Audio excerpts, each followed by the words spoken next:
Influencias, el documental.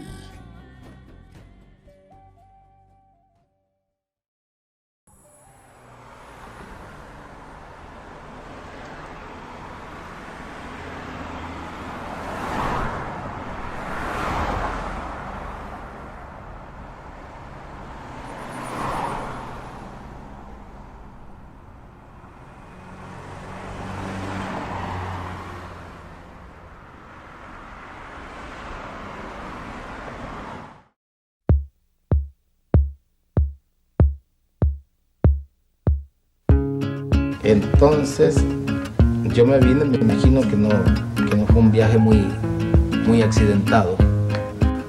Debieron ser 10 días. Llegamos a Salgar, se tomaba un tren, que era un tren que se iba subiendo. Daba la impresión de que se iba agarrando con las uñas toda la mañana. Y en la tarde entraba a la sabana. Tú sabes que era una verdadera maravilla. Entrar a la sabana con un trencito que le costaba trabajo subir, que respiraba y que de pronto empezaba a correr como un caballito.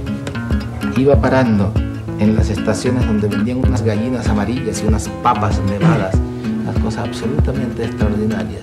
Y era absolutamente maravilloso ver esa sabana que para mí sigue siendo uno de los lugares más extraordinarios del mundo. Ahora, al final había un problema, y un problema muy grave.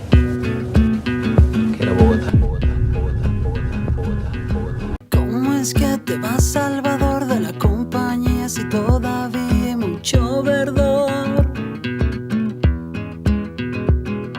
Si el progreso es nuestro oficio y aún queda por ahí mucho indio que no sabe lo que es vivir en una ciudad. Como la gente. ¿Que no ves que eres un puente entre el salvajismo y el modernismo? Salvador el ingeniero, salvador de la humanidad.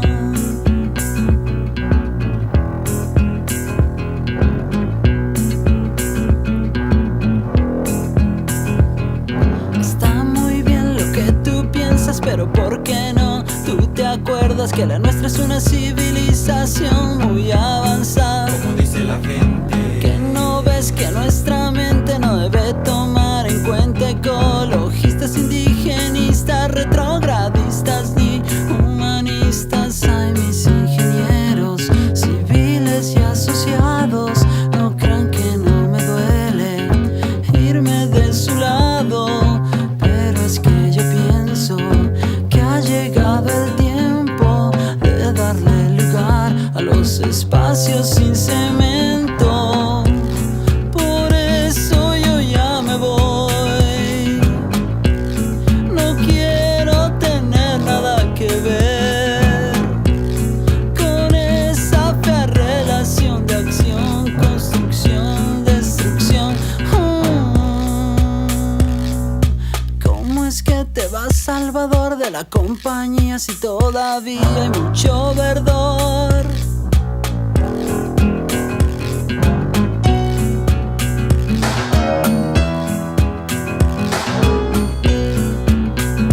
No crean que no extraño el olor a óleo puro, pero es que yo pienso que nosotros los humanos no necesitamos más hidrocarburos. Por eso yo ya me voy.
¿Cómo generar un sentido de pertenencia e identidad en una ciudad tan difícil como lo es Bogotá?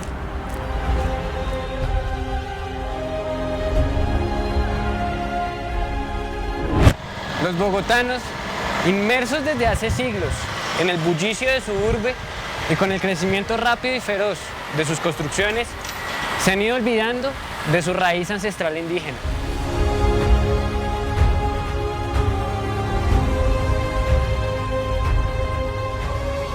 Creemos que para encontrar nuestra raíz como bogotanos debemos viajar en el tiempo y comprender quiénes fueron los primeros habitantes de esta hermosa región.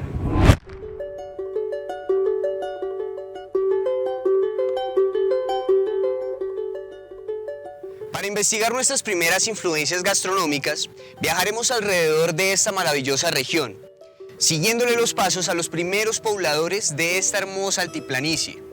Conoceremos más de cerca cuáles fueron sus primeros métodos de cocción, sus materias primas e indagaremos a profundidad cuáles fueron nuestras primeras preparaciones.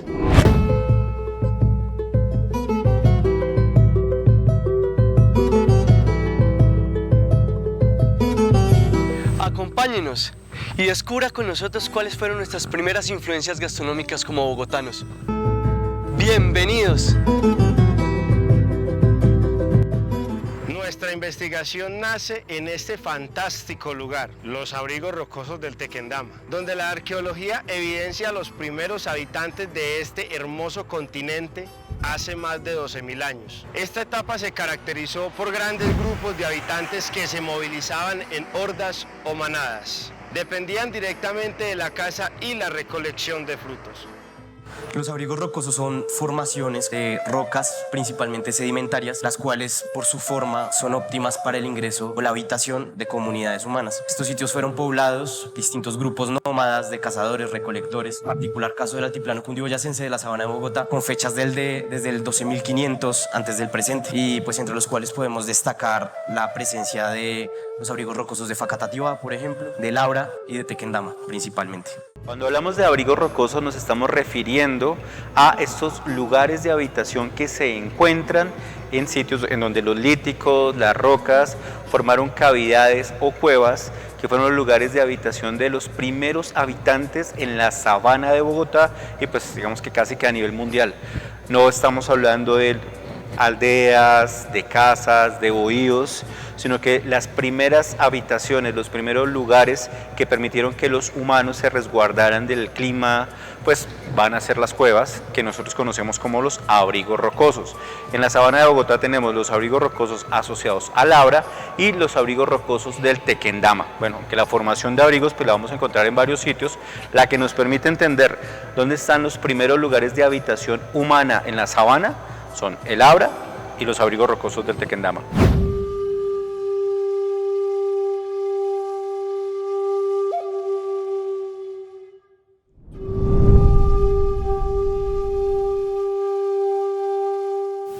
En el periodo conocido como el Pleistoceno, la sabana de Bogotá se caracterizaba por su clima subpáramo, la aparición de grandes zonas inundables, bosques y áreas de pastizales. La vegetación de árboles y praderas fue propicia para la proliferación de hermosos animales, como el venado, el mastodonte y el caballo americano. La gran arqueóloga Lucía Rojas de Perdomo nos enseña en su libro Manual de Arqueología Colombiana que en el caso del caballo es originario de Norteamérica. El género Equus emigró al Asia y allí evolucionó hasta obtener una forma semejante a la actual. Después, durante el Pleistoceno, pasó nuevamente a América, esta vez perseguidos por grandes hordas de cazadores-recolectores, quienes lo extinguen en el continente. Será siglos más tarde que volverá ya de la mano de los europeos, del siglo XIV. Los paleontólogos españoles María Teresa Alberti y José Prado, en su trabajo Los mastodontes de América del Sur, nos enseñan que durante el Pleistoceno en nuestro continente se desarrollaron dos corredores naturales para las grandes migraciones de mastodontes. La primera se dio en el Pleistoceno tardío. Por su clima frío y grandes alturas, se conoce como el corredor de los Andes. Esta fue la ruta más directa de norte a sur para el Copieronius iodon. En el Pleistoceno medio se registra la segunda migración llamada la Ruta Este, la cual moviliza mastodontes Stegomastodon, que eran de mayor tamaño y se adaptaron más fácil a zonas de clima templado cálido. En primera instancia hay que decir que el poblamiento de América tiene varias teorías, varias propuestas teóricas y son motivo de debate y de continua reevaluación e investigación. La principal teoría sobre el poblamiento de América es aquella que indica que las poblaciones habitantes de Siberia, en Rusia, y la zona del nororiente de Europa, migraron hacia Asia y posteriormente pasarían a llegar a América por el estrecho de Bering. Colonizarían toda esta zona del norte de América de Estados Unidos y posteriormente se dirigirían hacia el sur, hacia Sudamérica, pasando por Centroamérica y dando así una colonización completa del continente americano. Estas teorías se enmarcan en una fecha principal del 12.000 antes del presente aproximadamente, en la que pues, se postula un tipo de material lítico, es decir, puntas de proyectil, puntas de lanza principalmente asociadas a una tradición denominada Clovis, fueron el foco de origen y que de ahí desprenden todos los procesos migratorios hacia el sur, siendo el foco Norteamérica. Sin embargo, pues estas fechas del 12.000 antes del presente han sido reevaluadas constantemente, donde se han descubierto, por ejemplo, sitios en el Amazonas, incluso aquí en Colombia, que muestran cronologías anteriores a ese 12.000, que desde el 25.000 incluso hasta el 35.000 antes del presente, por ejemplo, puede haberse dado este poblamiento del continente. Muchos escritos y polémicas se han desenvuelto en torno a cómo se pobló nuestro continente americano. La teoría del investigador Pierre Bosch-Gimpera atribuye a la diferencia en la manufactura lítica a dos oleadas migratorias. La primera procede desde el sureste de Asia y aportó una industria lítica de lascas y módulos. Probablemente entraron por el estrecho de Bering o por las Aleutianas durante la última glaciación global. La otra migración procede de la estepa rusa y evidenciaban un mejor trabajo lítico, puntas más elaboradas y complejas. Este grupo cruzó el continente por el estrecho de Bering y caminaron entre las rocas y el foco Kewantin y Labrador, al norte del continente. Las fechas establecidas por medio de la prueba del carbono 14 eran cada vez más antiguas a medida que se subía el continente. La arqueología ha podido trazar el camino que tomó las hordas de caminantes y recolectores que iban detrás de los grandes mastodontes. En el norte del continente en Plainview, Nebraska, Santa Rosa y Gibson Cave, California, Lewisville, Texas, Tulare Spring, Nevada, Danger Cave, Utah. Se encontraron muestras líticas de hace más de 33.000 años. Bajando poco a poco en localidades mexicanas de Tehuacán, Ixtapán, Tamaulipas, Tepexpan, se descubrieron puntas líticas asociadas a la caza del mamut y que datan de hace 13.000 años. Puntas de proyectil pertenecientes a 12.000 años se encontraron en El Aura, localidad entre Zipaquirá y Nemocón en Colombia, como también las halladas en el Darién y en el Tequendama, Rancho Peludo en Venezuela, Inga en el Ecuador, Ayacucho y Oquendo en el Perú, en Chile en Chuquí y en Gatchí, en Río Goyeneche en la Argentina y hasta Payaiqué en la Patagonia. La arqueología evidencia que los primeros estudios realizados en este punto llamado El Aura no solo permitió encontrar la fecha más antigua de poblamiento con respecto a Colombia, sino que también nos permitió entender los cambios climáticos que se dieron durante este periodo.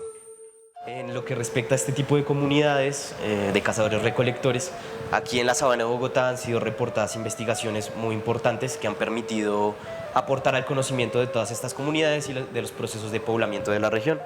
Entonces, siendo así, podemos destacar los estudios de Van der Hamen y Correal, dos arqueólogos muy importantes de aquí de Colombia, los cuales investigaron un sitio denominado El Aura. El Aura es una zona arqueológica que está en el municipio de Zipaquirá, en el actual municipio de Zipaquirá, en el norte de la sabana. Lo que hicieron fue investigar, aproximarse a los abrigos rocosos presentes en esta zona del Aura. En esta zona se encontraron distintas puntas de proyectil, aproximadamente 37 puntas, elaboradas de material local, líticos, de estas herramientas líticas de una roca que se llama lidita. Esta roca se encuentra en esta misma zona, fue empleada en la elaboración de material de tipo principalmente auriense y de ahí deriva su nombre. Asimismo fueron encontrados restos de material óseo de animales, lo cual nos permite inferir algunos aspectos referentes a la dieta, a la alimentación y demás procesos asociados de estas comunidades. Las variaciones climáticas, la fauna y la flora durante el periodo del Pleistoceno colombiano fueron estudiadas por dos grandes, el antropólogo Gonzalo Correal y el geólogo Thomas van der Hamen, quienes concluyeron que en este territorio los glaciares fueron numerosos, pero de poca extensión.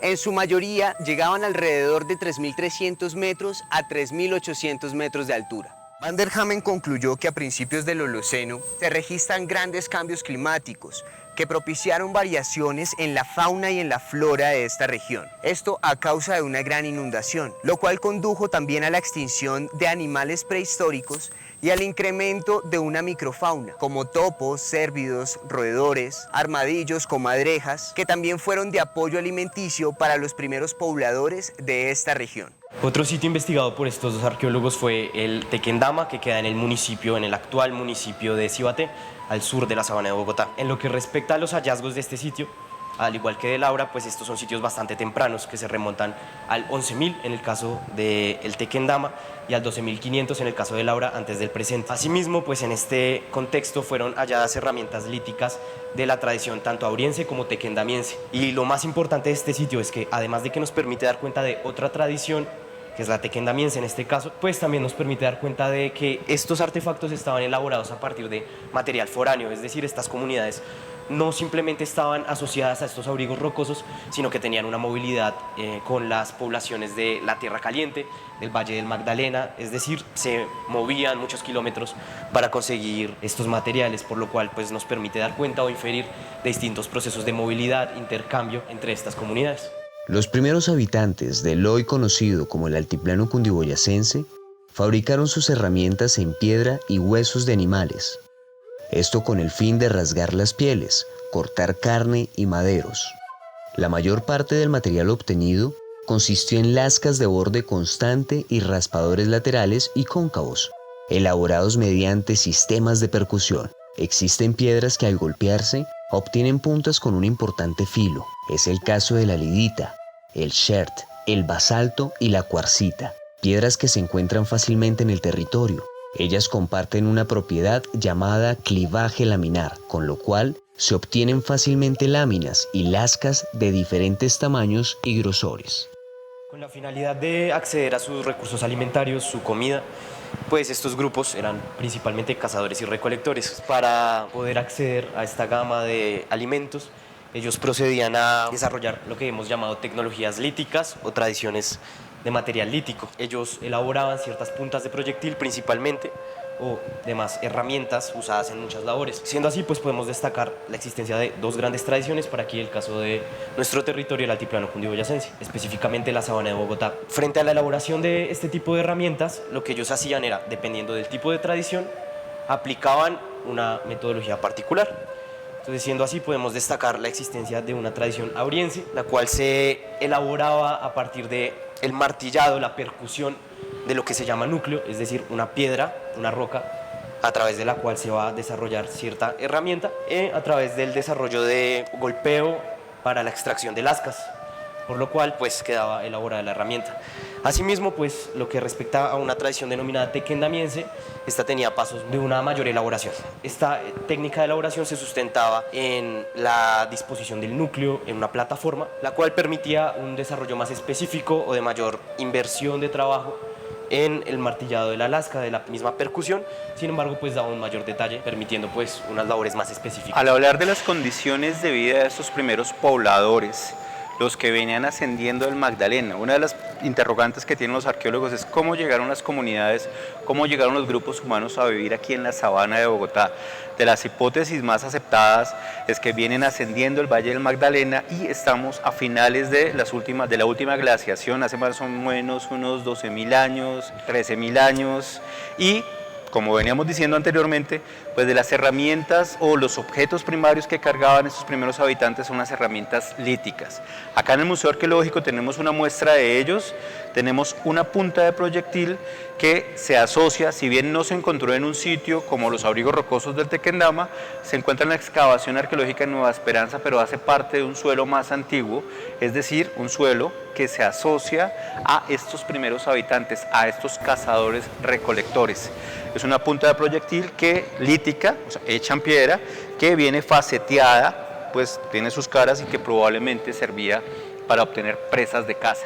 Especies como el imponente venado proporcionaron proteína a los cazadores y recolectores en la sabana de Bogotá. Se estima que rápidamente aprendieron a domesticar varios animales pequeños, como lapas y el cuy. Existen evidencias que sugieren que los recursos explotados en épocas más tardías corresponden a un patrón de poblamiento menos móvil, orientado a la explotación de especies animales y vegetales que no se encontraban muy alejadas de los campamentos donde los grupos humanos vivían. En lo que respecta a la alimentación de estos grupos, de los cazadores recolectores, ellos se alimentaban a través de lo que hemos llamado un amplio espectro, es decir, hacían un consumo tanto de elementos vegetales como de fuentes animales. En cuanto a las fuentes vegetales, podemos destacar muchos recursos que incluso nosotros hoy en día, los habitantes de este territorio, seguimos consumiendo. Es decir, desde el 12.500 antes del presente hasta la actualidad, existen ciertas regularidades en el consumo. Podemos destacar, por ejemplo, la existencia de un consumo de tubérculos, como las chuvas,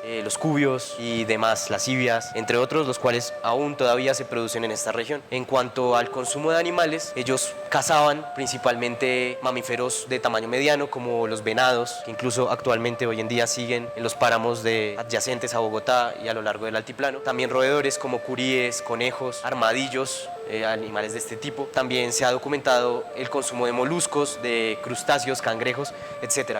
Asimismo, para las fechas más tempranas se ha documentado el consumo de animales que ya están extintos, por ejemplo el mastodonte o el caballo, los cuales pues eran de gran tamaño y aportaban de gran forma a la nutrición de estas comunidades. El hallazgo arqueológico en el Tequendama evidencia esqueletos con cráneo dolicocéfalo. Estas características morfológicas de los cráneos se deben al desarrollo de sus huesos faciales, debido a su alimentación en crudo o en semicrudo, lo que indica directamente la relación del tamaño del cráneo con el desarrollo de los músculos mascadores temporales. Se encontraron restos de animales como evidente destino alimentario. Así fue que el curí, el tinajo, la fara fueron fuente fundamental de su alimentación. El venado soche y el venado grande, aparte de su carne, brindaba pieles para cubrirse, como huesos y cuernos como materia prima para punzones y cuchillos. Viajaremos a los abrigos rocosos del Tequendama, en donde nuestros invitados nos enseñarán uno de los más importantes hallazgos arqueológicos en el último siglo en Colombia. Aquí, en esta región, con este paisaje natural, durante los años 2013, 2014 y 2015 sucedió un hecho inigualable en la historia de Colombia. Durante la construcción o los estudios para la construcción de una subestación eléctrica denominada Nueva Esperanza, se realizó en 6 o 7 hectáreas promedio el hallazgo de un poblado indígena que demuestra la existencia de pobladores en esta región de la sabana en la época de la Herrera, conocida como la Hacienda Tequendama. Hoy, Proyecto Nueva Esperanza que daría vida a nuestro museo municipal. El hallazgo arqueológico más grande en extensión en la historia de Colombia se trata de 612 huesos humanos y 88 piezas de cerámica, encontradas por Codensa en la primera etapa de la construcción de la subestación Nueva Esperanza en Soacha. Con el acompañamiento del Instituto Colombiano de Antropología e Historia y la participación de cerca de 200 personas entre arqueólogos, trabajadores de campo y personal administrativo, EPM finalizó la etapa de rescate arqueológico en el área destinada para la construcción de la subestación Nueva Esperanza, esto en el municipio de Soacha, Cundinamarca. El proyecto Nueva Esperanza es una de las excavaciones más importantes y más recientes en la investigación arqueológica en Colombia, principalmente de esta zona de nuestro territorio, el altiplano cundiboyacense. Esta se desarrolló en la zona correspondiente al actual municipio de Soacha, en una terraza, es decir, una zona óptima para la ocupación y la habitación de comunidades humanas. Quienes habitaron en este territorio fueron comunidades indígenas de un rango temporal bastante amplio, que ocupa desde el 400 a.C. hasta algunos siglos previos a la conquista por parte de los europeos. Es necesario destacar que esta ha sido la excavación de más gran tamaño, de mayor tamaño, que se ha hecho en toda la arqueología colombiana, y se excavó una aldea completa a través de la cual fue posible recuperar fragmentos de cerámicas completas, volantes de uso destinados al tejido de mantas principalmente, entre otros textiles. Se descubrieron casas, lugares de habitación, oro, orfebrería, material foráneo, es decir, recuperado a través de redes de intercambio desde las tierras bajas, tierras cálidas de Tolima incluso, bastantes kilómetros más allá del territorio de Soacha.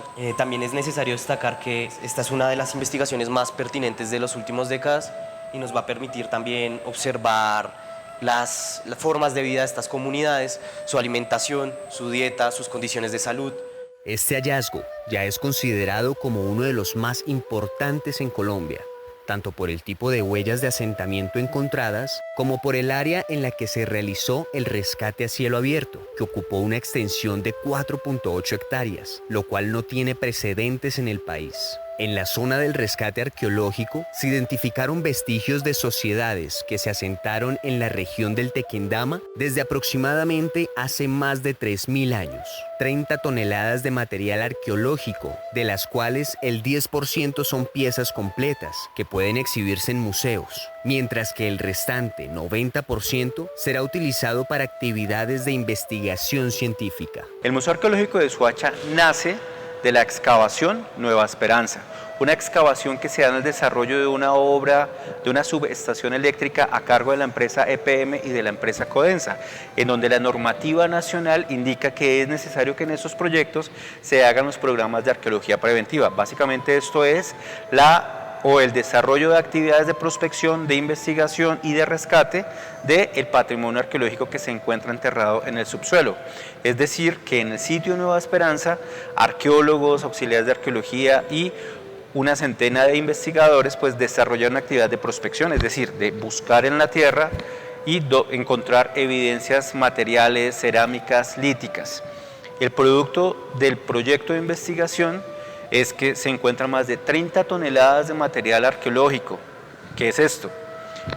Vasijas, como las que tenemos acá, a mi espalda, elementos líticos, cerámicos, tumbas, restos óseos de animales, elementos metalúrgicos, muestras de semillas, vestigios de alimentos, huellas de poste, pues lo que nos da a entender de todo el potencial de una comunidad que vivió en este espacio y se transformó en el tiempo durante más o menos 2000 años. A través del análisis de los restos óseos humanos, los restos botánicos y huesos de animales hallados en Nueva Esperanza, fue posible conocer la dieta de sus habitantes, preferencias alimenticias y su capacidad de acceso a ciertos bienes de consumo. Algunos alimentos como el maíz, el frijol y la calabaza estuvieron presentes en las dietas de todas las familias, mientras que el consumo de carne de venado fue progresivamente restringido hasta convertirse en un bien reservado para la gente de mayor estatus.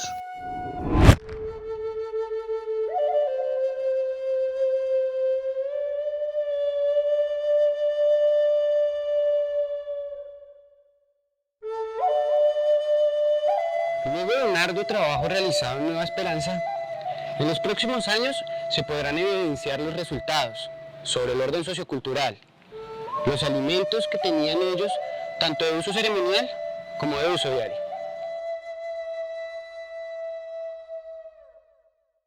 En estos miles de años de asentamiento humano en el altiplano cundiboyacense, los investigadores y académicos lo dividieron en 3 periodos: el periodo de Herrera, posteriormente el Muisca temprano y culminaría con el llamado Muisca tardío.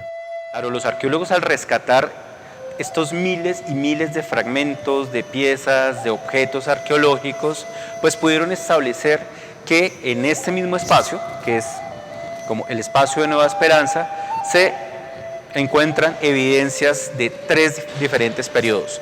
Un periodo más antiguo que es el periodo de Herrera, que va entre el 400 a.C. al 200 después de Cristo, que debe su nombre a una investigadora que se llama Silvia Broadbent, que por allá en la década de los 60-70 encontró una cerámica que no era igual o que no tenía los mismos rasgos de la cerámica muisca o conocida como muisca. Entonces, a partir de esta investigación que desarrolla ella, es que los arqueólogos determinan o encuentran que hay un periodo que se llama el periodo Herrera. ¿Cómo se encuentra en Nueva Esperanza? Pues básicamente lo que tenemos en la ilustración de acá arriba y es como los primeros elementos de asentamiento o de complejización social o de organización social, en donde el colectivo o las personas que ya vivían acá se habían organizado, generaban actividades de intercambio, generaban actividades de producción y se asociaban con su entorno, y se encuentra particularmente pues la construcción o el desarrollo hacia finales del periodo de una estructura rectangular, de una vivienda rectangular que no se conocía para la arqueología nacional, o no teníamos, o no se tenía idea, o no se había rescatado, no se había encontrado, pues estructuras de vivienda pues con esta tipología. También se encuentran asociados alimentos. Entonces acá hay que entender una cosa, y es la tríada de alimentación básica de estas comunidades, y es maíz, frijol y calabaza. O sea, en un mismo espacio pues se cultivaban los tres alimentos, se obtenían presas de caza, venado, curí, también algunos peces. ¿Qué es importante del periodo Herrera? Pues que ya generamos, o en este periodo hay un estilo característico en la cerámica, que es la cerámica que se conoce como del periodo Herrera, que tiene unas particularidades y que no responde a lo que vamos a entender en los otros dos estilos. En lo referente al Herrera, este es un periodo en el cual se originaron las formas de vida agrícolas, el origen de la agricultura, de la elaboración de cerámica, estas formas que vemos aquí. En cuanto a su nombre, este se debe a que en el momento de su descubrimiento fue allá en la laguna denominada Laguna Herrera, por lo cual pues los arqueólogos que desarrollaron esta investigación decidieron ponerle ese nombre. Seguidamente tenemos el periodo Muisca temprano, y que continuando con esta línea del tiempo se nos va a encontrar entre el 200 después de Cristo al 1000 después de Cristo, es decir, hace más o menos 1020 años. ¿Qué es lo que encuentran acá en este periodo los arqueólogos? Que hay mayor cantidad de gente viviendo en el sitio de Nueva Esperanza, que el intercambio se hace más activo y le permite a las comunidades o a las familias traer objetos de otros sitios, ¿no? Del norte, de la región Quimbaya, de los llanos orientales. ¿Y cómo se evidencia esto? Se evidencia en los enterramientos, se encuentran objetos que son traídos de otras latitudes, ¿no? Caracoles marinos o conchas marinas. También se encuentra o se evidencian unas estructuras que encontramos a finales del periodo Herrera. En el Muisca temprano pues son más grandes, evidencia que al haber mayor población pues se asocia o se cree que en este sitio pues había algo interesante que reunía a las personas en Nueva Esperanza, y que hizo que creciera la aldea. Puede ser que el cacique o el señor tenía más poder, hacía más, digamos que estaba más asociado a la celebración, o simplemente que la producción pues tuvo un desarrollo o tuvo un mayor alcance. Hay una cosa interesante para el sitio de Nueva Esperanza, y es el manejo hidráulico que había.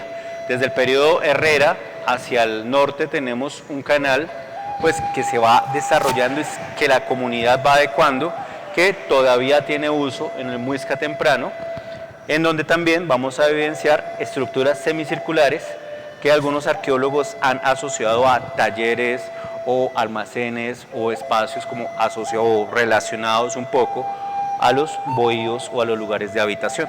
Finalmente, lo que encuentran los arqueólogos en el sitio de Nueva Esperanza son los restos materiales asociados al periodo Muisca tardío.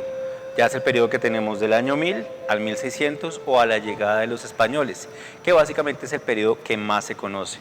La cerámica del periodo Muisca tardío es la cerámica tradicional asociada a las copas y a las múcuras, que son las que tienen esta franja en esta vitrina, que es la vitrina del terrario, que es la que más se conocía, y que para el sitio de Nueva Esperanza pues dan a entender ya como la uniformidad o la imposición de un estilo en toda la región y para lo Muisca.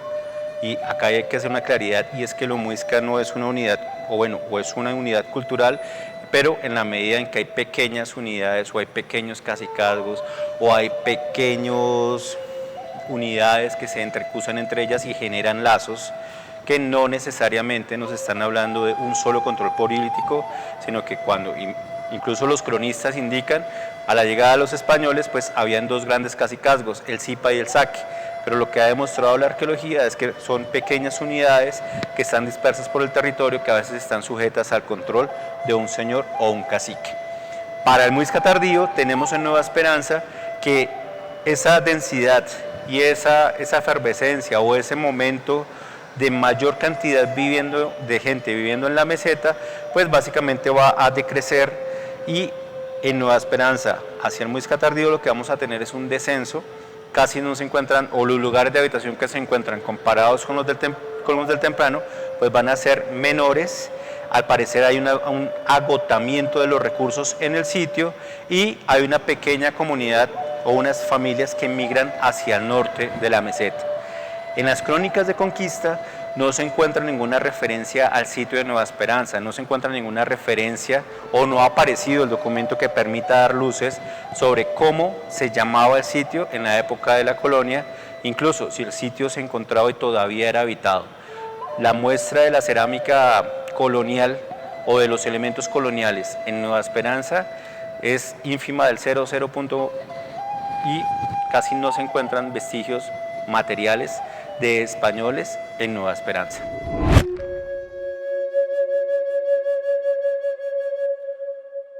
Al momento de hablar del poblamiento del continente americano, se evidencian teorías muy interesantes como controversiales. Teorías que, no por nuevas o extrañas que parezcan, pierden su carácter académico. Por el contrario, cada día se observan nuevos hallazgos que evalúan nuestros paradigmas y pensamientos. Yendo al origen de lo muisca, hay una cosa muy interesante, y es que en la gramática del padre José Dadei, la definición de la palabra muisca, una de las definiciones dice: es el último ramal del hombre de Mu. El investigador más célebre de las tradiciones y evidencias relativas a Mu fue el coronel del ejército británico James Churchward, que murió en 1936, destinado en la India colonial de finales del siglo XIX. Realizó un sinfín de viajes e investigaciones por toda la India, Siberia y Mongolia en busca de las evidencias arqueológicas que corroborasen los escritos de las más de 2.600 tablillas Nahakal, que esto es muy importante tenerlo en cuenta, las tablillas Nahakal, que un monje de un templo hindú le enseñó como parte de un pequeño archivo rescatado antes del cataclismo, el diluvio universal, que hizo desaparecer las 7 ciudades sagradas del continente perdido de Mu. Otra parte, más de 2.000 tablillas, fueron encontradas por William Niven en México en 1921. Churchward escribió una serie de libros que son muy interesantes. Duró 50 años investigando todo esto a partir de los estudios que hizo en ese monasterio en la India, y hizo una serie de traducciones de esas tablillas que tienen que ver con esto. Este era el continente, eran los continentes de la Tierra hace 1 millón de años. Y aquí aparecen 2 continentes que no existen hoy. Existen vestigios de esos continentes. Uno de esos continentes es Mu, en el Océano Pacífico, entre Asia y América, y el otro es la Atlántida, entre América y África y Europa. ¿Sí? Eso es muy importante tenerlo en cuenta, porque esos 2 continentes desaparecen a partir del diluvio universal hace 11.500 años, y esto tiene que ver con la historia de Mu, del origen de los muiscas. La historia contada en esas tablillas Nahakal de la India dice que hace 200.000 años el ser humano aparece en el continente de Mu, en el jardín del Edén. Esto lo dice Churchward en su libro Los hijos de Mu, del año 1931. Entre 100.000 y 70.000 años, los habitantes de Mu deciden emigrar a los continentes cercanos. Hace 50.000 años, Mu estaba en el auge de su magnificencia. Los primeros vestigios de la humanidad se encuentran en Asia Oriental y en América, y no en Europa, ni en Egipto, ni en Babilonia, que es lo que nos cuenta la historia oficial. Porque indudablemente los humanos más antiguos vienen de ahí, de ese continente perdido de Mu, del que quedan algunos vestigios: Hawái, todas las islas de Oceanía, la isla de Pascua. Y las culturas de América Las culturas de América y las culturas de Asia fueron las primeras en ser influenciadas por ese conocimiento de Mu. El genetista Andrés Moreno Estrada y su esposa, la antropóloga Carla Sandoval, publicaron en la revista Nature en julio del 2020 un estudio que muestra evidencia genética entre los nativos de la etnia zenú en Colombia y polinesios de la isla de Pascua, hace aproximadamente 8 siglos. Este nuevo hallazgo nos abre más caminos para entender el origen de nuestros antepasados. Al igual que las dinámicas sociales, las características del paisaje se transforman a través del tiempo. Un ejemplo de esto es la existencia de un continente denominado Zelandia, que actualmente se encuentra sumergido bajo las aguas del Océano Pacífico. Este se separó de la corteza terrestre debido a la acción de movimiento en las placas tectónicas hace aproximadamente 50 millones de años. En este mismo territorio, los procesos migratorios afectaron las dinámicas sociales en el continente americano. Por ejemplo, si bien las teorías que resultan tradicionales en relación con el poblamiento del continente indican la proveniencia de sujetos de Norteamérica y de Asia, últimamente estudios recientes han probado la relación entre los habitantes de la Polinesia provenientes del Océano Pacífico que tuvieron un contacto hace aproximadamente 1000 años con los habitantes del continente americano. Esta cuestión ha sido probada a través de 2 líneas de evidencia. En primer lugar, el componente genético que comparten los pobladores de ambos territorios y la existencia de ciertos alimentos compartidos como lo es la batata, que si bien se originó en América y fue domesticada en este territorio, también se encuentra en la Polinesia. El antropólogo Karl Lagerberg nos aclara en su libro Los Muiscas que la historia del poblamiento de los Andes está aún lejos de resolverse. En conjunto con la información arqueológica, lingüística y genética, se podría afirmar que el poblamiento de la región llegó por parte de grupos de lengua chibcha provenientes de Mesoamérica. Existen muchas características que hacen al ser humano único sobre todas las especies de la naturaleza. Su capacidad de prever, crear, imaginar tanto herramientas como conceptos abstractos y complejas estructuras sociales, esto nos hace únicos. Y fue así que en las rocas empezaron a plasmar sus primeros pensamientos, sueños, deseos y mensajes que todavía son un misterio para la humanidad. Esta primera manifestación es considerada un arte rupestre. Las pinturas en las rocas también son conocidas como pictogramas y o arte rupestre. Para la sabana de Bogotá tenemos una serie de rocas, de abrigos rocosos, de sitios líticos o de grandes rocas que fueron pintadas desde hace más, o bueno, en la época prehispánica, que puede contemplar, ojo, al momento de la llegada de los españoles, es decir, hace unos 600 años, hasta hace unos 11.000 años, tenemos un periodo de tiempo muy largo, en donde en alguno de estas temporalidades, algunas comunidades decidieron marcar las rocas, pintar las rocas. ¿Cómo se hacía esta pintura? Básicamente lo que se extraían eran minerales de óxido de hierro que se encuentran en la tierra, en la arcilla, y con este mineral se ponía a calentar y se hacía una masa o una pintura cremosa que era la que se aplicaba en las superficies rocosas.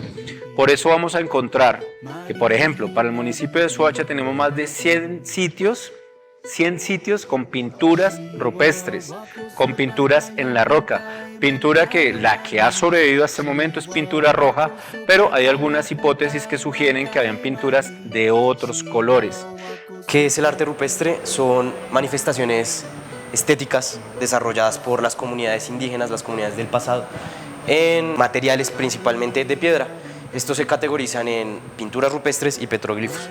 En cuanto a las pinturas rupestres, estas son pinturas, como su nombre lo indica, elaboradas a partir de diseños aplicados con el dedo, por ejemplo, o con herramientas como punzones o pinceles principalmente. En cuanto al pigmento, este podía ser de material tanto vegetal como mineral.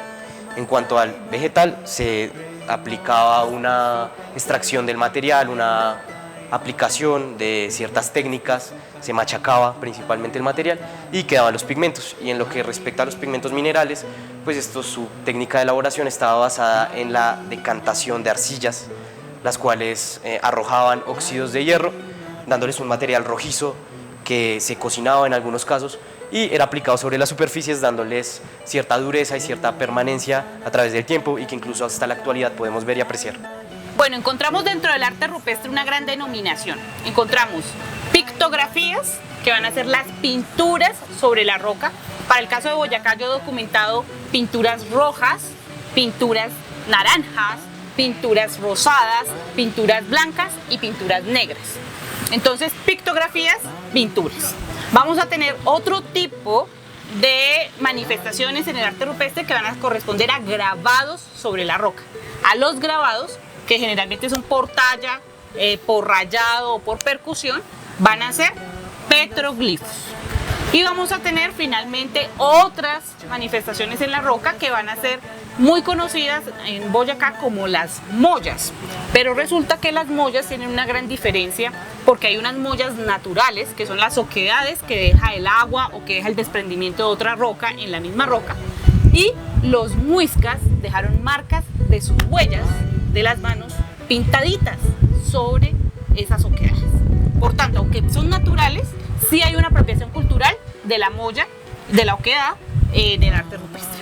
Pero también encontramos otro tipo de mollas que arqueológicamente le denominamos cúpulas, que son huecos que fueron hechos, tallados por los pobladores antiguos sobre la roca y que en algunas oportunidades también tienen petroglifos, grabados y figuras sobre esos huecos de las mollas. Ahora, posiblemente los usos de estas mollas, como lo referencia a la tradición oral para el caso de Boyacá, van a estar vinculados con las ollas. Mollas es sinónimo de ollas, de contenedores. ¿Contenedores de qué? De agua, ¿cierto? De chicha. Entonces encontramos, por ejemplo, la chichería de Bochica en Cuitiba, que son una piedra gigante con una silla, una oquedad donde yo me puedo sentar fácilmente, pero tengo aquí dos cúpulas arqueológicas hechas, ¿cierto? Una pequeña y una más grande, donde decía que Bochica se sentía a batir la chicha, por ejemplo. Entonces hay una relación directa también de la roca como contenedor de la chicha o de los líquidos y los alimentos.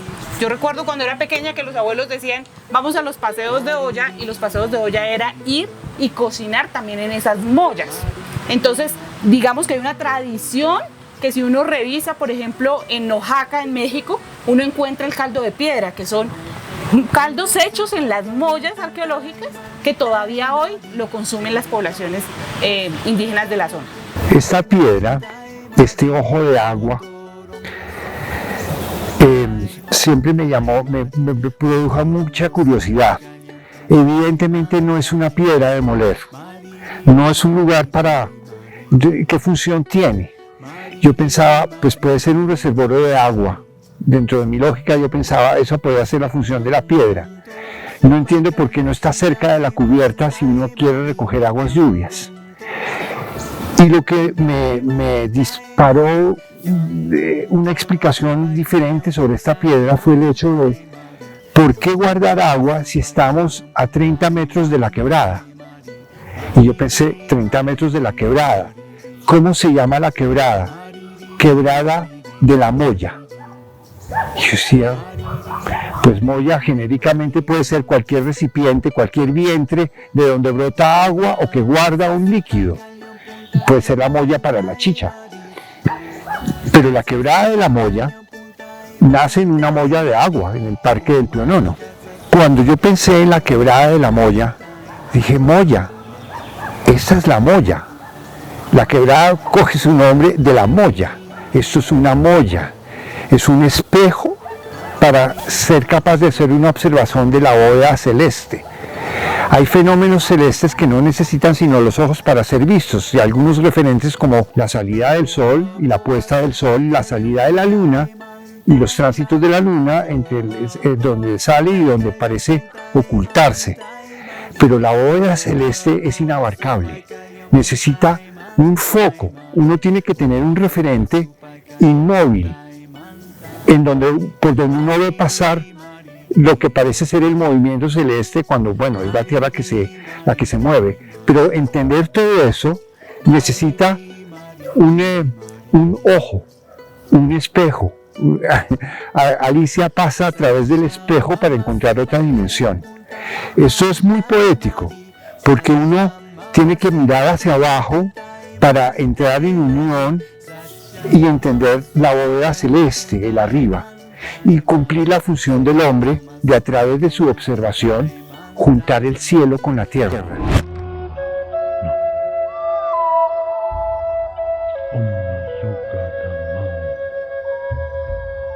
Cada cultura creó visiones distintas del cómo, dónde y cuándo llegamos a ser lo que somos. Parte de estas preguntas fueron contestadas a través de historias de seres que están más allá del entendimiento humano. A estos seres los llamamos dioses. Para entenderlo, debemos comprender qué son los mitos. Un mito es un relato de la historia oral de un grupo humano a través del cual se narra el origen y los fundamentos de ese grupo humano. Es la forma en la cual se expresa de dónde vienen y las bases de ese grupo. Por lo general los mitos son atemporales o están narrados en un tiempo que es externo a los humanos. Es un tiempo mítico, es el tiempo de los dioses, es un pasado lejano, pero es un pasado lejano, pero es sagrado. El mito es una enseñanza sagrada dejada por los Sasbequía. Los Sasbequía dentro de la lengua muisca son los instructores de la humanidad.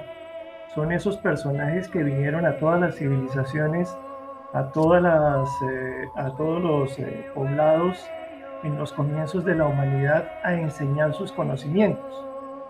Y de forma integral enseñaron a sembrar, a cosechar y cocinar los alimentos, la alfarería, hilar y tejer, la metalurgia y la arquitectura. En síntesis, a cuidar la tierra, cultivar el cuerpo y la mente, cultivar el alma y el espíritu. El mito es la enseñanza que nos dejaron nuestros ancestros, es la enseñanza que dejaron los instructores de la humanidad. El mito es la deidad del estado absoluto, la divinidad del estado absoluto. Muchos pensamos que el mito es una mentira, pero no, los mitos son verdad, porque vienen de esa época antigua donde no había nada y bajo el pensamiento y la palabra se empezaron a fortalecer. Así que para mí el mito es la memoria. Para mí, mito es un sistema cifrado de guardar una forma de conocimiento. Parece una historia inventada, una fábula, pero es un referente que sobrepasa nuestra capacidad mental desde la lógica y es un espacio para guardar de una manera mágica y poética el recuerdo de algo que es muy importante recordar y lo llamamos mito, como si no tuviera nada que ver con lo que consideramos que es la realidad. Y sin embargo es poesía cifrada que guarda conocimiento. Eso es mito. Al abrigo de estas grutas místicas, a la luz y al calor de las hogueras, nuestros ancestros se reunieron para narrar las historias de nuestros orígenes. Y como siempre, y al principio, todo era oscuridad. Pero era una oscuridad absoluta, silenciosa y abrumadora. En este espacio vacío habitaba Chiminigawa. Chiminigawa mostró su luz dando principio al universo. De esta deidad surgieron varias aves negras. De sus picos emanó un aliento lúcido, resplandeciente y cálido, dando forma al resto del universo y a nuestro mundo, casi como lo conocemos hoy en día.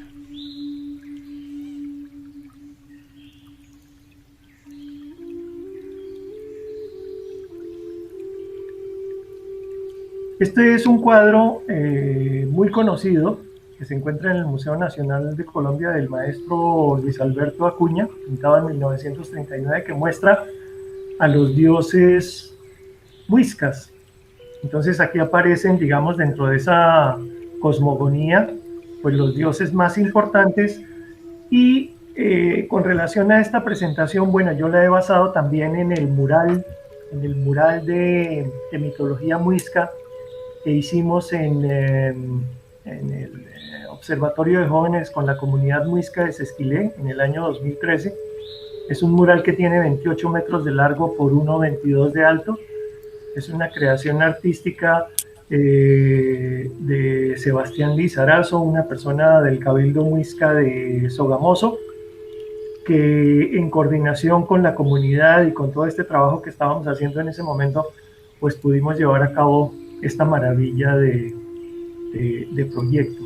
En donde, como ustedes ven, hay una diferencia grande en relación, por ejemplo, con el cuadro del maestro Luis Alberto Acuña, y es que en este caso el personaje central del cuadro anterior, que es Chiminigawa, que aparece aquí como con una figura antropomorfa, realmente es una espiral de luz.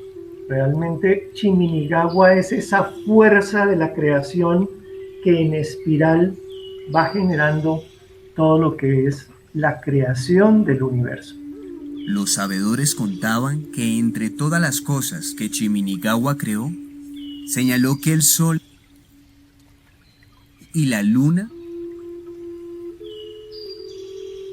debían ser adorados. Una gran luz iluminó el cielo nocturno, volviendo la noche día por un instante. Del cielo cayeron enormes rocas de fuego que al impactar en la tierra esparcieron enormes cantidades de piedra por toda la región. En estos cráteres se formaron las más hermosas lagunas. En una de ellas, hoy conocida como la Laguna de Iguaque, cayeron 2 rayos entrelazados como serpientes.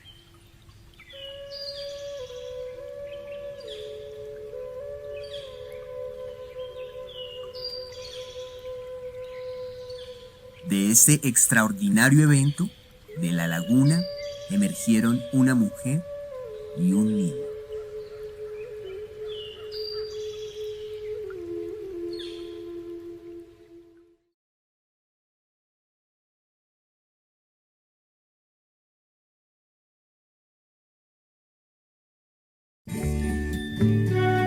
El diablo fue al mar a escribir la historia del mundo, pero no había agua. Dios la había bebido. Juan Comodoro, buscando agua, encontró petróleo, pero se murió de sed.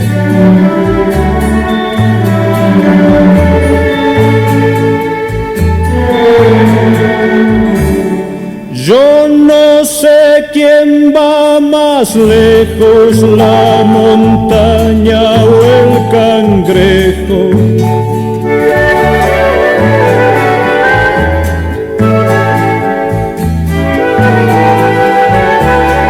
Pobrecito mi patrón, piensa que el pobre soy yo.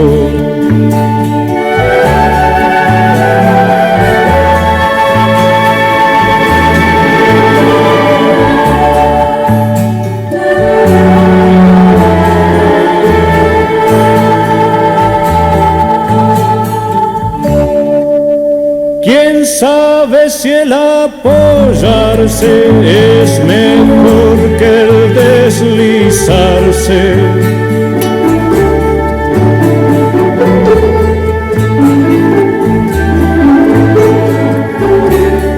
Pobrecito mi patrón, piensa que el pobre soy yo.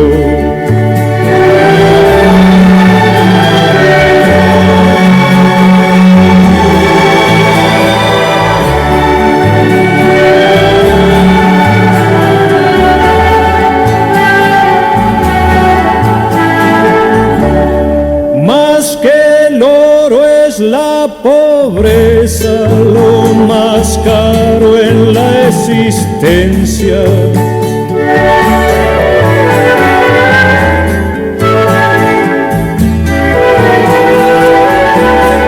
Pobrecito mi patrón, piensa que el pobre soy yo.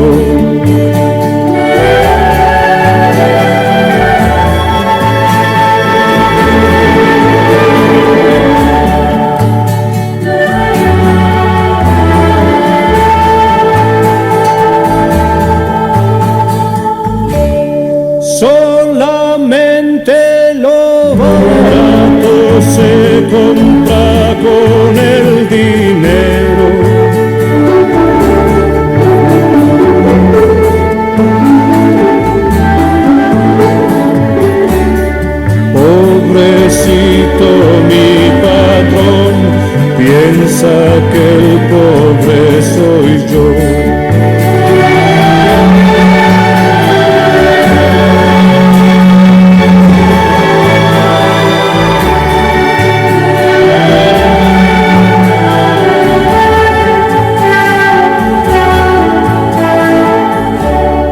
Lo importante no es el precio, sino el valor de las cosas.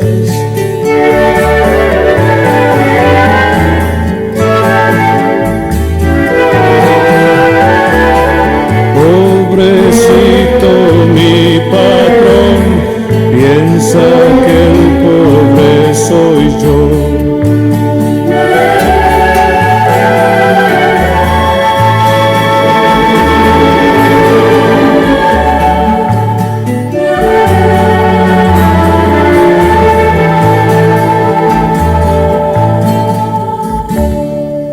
Dominaré su manera y así nadie se libera.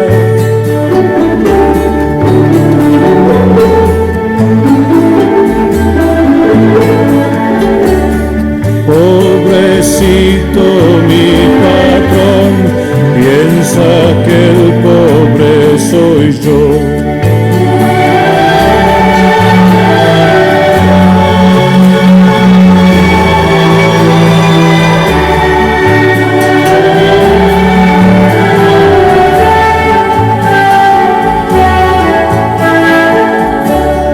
¿Qué me importa ganar 10 si sé contar hasta 6?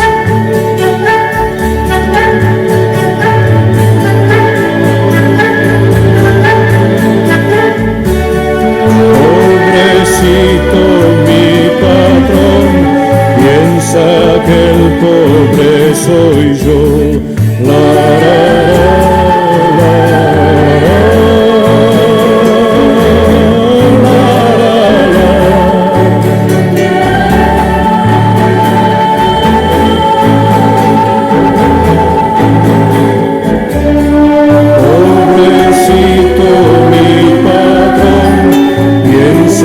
que el pobre soy yo. Pobrecito mi patrón, piensa que el pobre soy yo. Pobrecito mi patrón, piensa que el pobre soy yo. Pobrecito mi patrón, piensa que el pobre soy yo.